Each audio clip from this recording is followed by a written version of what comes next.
Good morning, good afternoon, good evening. My name is Noah Brewster, and today we're going to chat about the importance of learning for yourself in regard to health and fitness. Now, I'll go into my backstory more another day, but just to be able to cut right to the chase for you. When I first started working out, I was so distracted by misinformation. Now, you might be someone who's been working out for years, and maybe you just want to learn a little bit more, gain a new perspective, maintain full balance. Or you might be someone who is stepping into it for the first time and this is kind of scary for you. And so, in either way, I want to be able to offer some perspective here. So, when I first started working out, I noticed I would hear advice. I wanted to gain muscle, and I would hear advice on you have to do this many sets, or you can't do this, or it was always very black and white from the person's perspective of who was speaking, but they would be very hard pressed on saying, this is the wrong way, don't do that. This is the right way, and their way is the right way. I've seen this in regard to clients wanting to lose fat as well.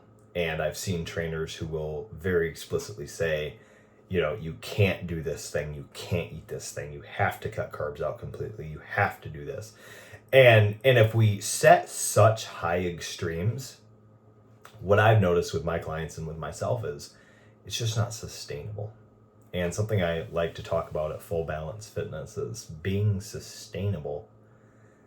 Would you rather operate at 80% for the rest of your life, or 100% for a few months and then 40% in the future?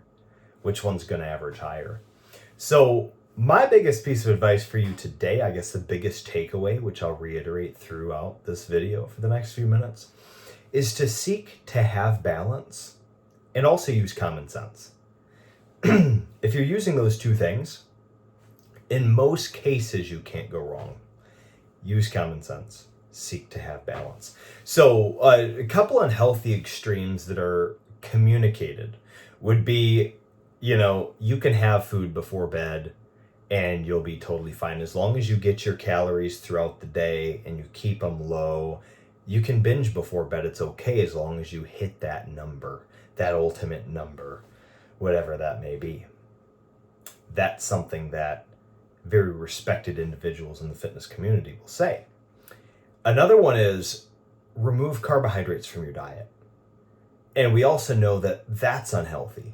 And a very large percentage of people in the fitness industry or nutritionists will say this. However, we know that God put these foods on the planet for a reason.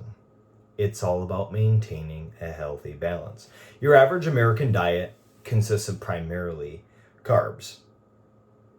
Your average American's food routine consists of carbohydrates, sugars, more than they do proteins and healthy fats and that type of thing.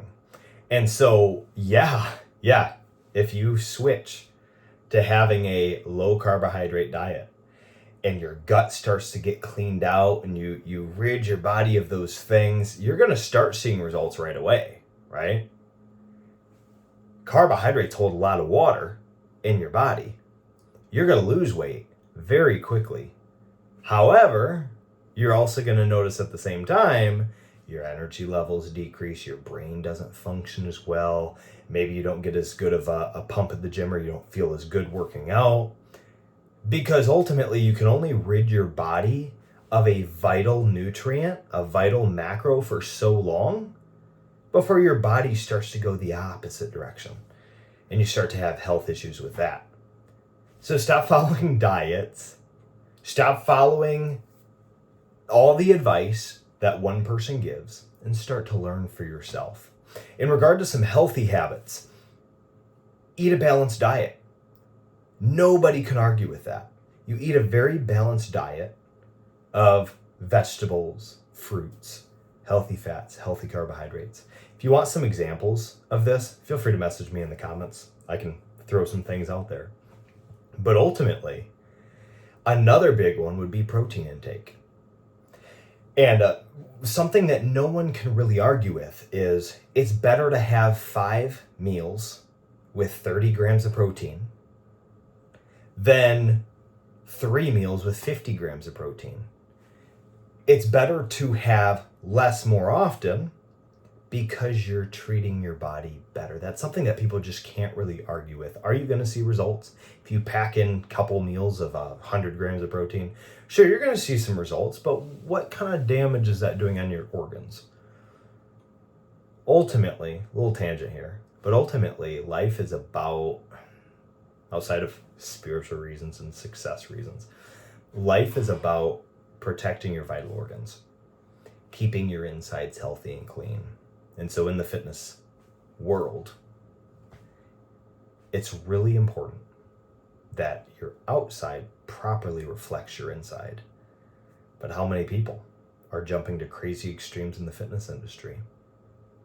Depleting their body of water for a competition, or consuming way too high of sugar at one point, no carbs for an extended period of time, and their insides are screaming.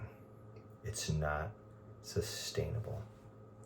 You have YouTubers, you have pro bodybuilders, you have people who will commonly walk around with a shredded six-pack, and they're hurting themselves to do it. Now, I'm sure this doesn't describe you. I'm sure you're serious about reaching some good fitness goals. And so, in that regard, I'm sure you already, in some ways, have better balance than they do. Keep up with that. Another example of something that's healthy that people can't really disagree with would be performing a pretty even amount of exercises on each muscle group. And my go-to number is about 5 to 10 sets per muscle group. Now, a harsh extreme of that would be, I perform 20 sets on every muscle group for the upper body, but the lower body, I only perform 5, or something crazy like that. Ultimately, the goal, as you know, is to have good balance, to avoid extremes, unhealthy extremes. I've mentioned it before on this channel, but I like scotch. I'll drink scotch from time to time. My wife makes really good cookies. I like those. I'm not going to have 5 or 10 of those, right? I'm not going to have 3 glasses of scotch. I'm not going to do this more than a couple times a week. And so for yourself, I guess one of my final points for today is assess your life. If I give you a really solid piece of advice, assess your life. Consider your health. Consider your routines and think about, hey, what things could I add in lightly? What things could I take out lightly? If you're having alcohol 3, 4, 5 times a week, consider limiting that.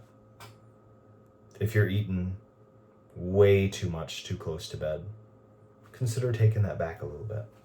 Finish eating dinner a few hours before bed rather than 2. Don't binge on the couch at night. Have the discipline. But at the same time, have some sweets, have some fun, but just have it be balanced.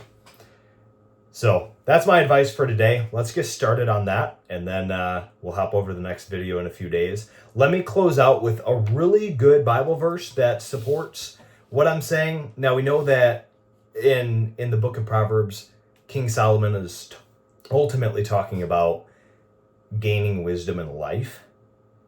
But we know at the same time that a very large aspect of life, a very important aspect of life, is our body, our health, living long, functioning well.